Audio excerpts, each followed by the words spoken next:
কত করে per piece? 10 টাকা। 10 টাকা আছে, 20 টাকা আছে।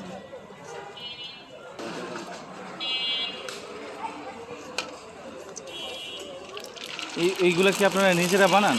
ওইগুলো আমরা কিনে নিয়েছি। হ্যাঁ, এগুলো বগুড়ার থেকে নিয়েছি। বগুড়ার থেকে না? হ্যাঁ, বগুড়া। এই কি প্যাকেটে থাকে? না, এগুলো বানিয়ে নেওয়া লাগে। আপনারা কি পিস হিসাবে আনেন নাকি এমনি? পিস হিসেবে 5 টাকা পিস। ও আচ্ছা।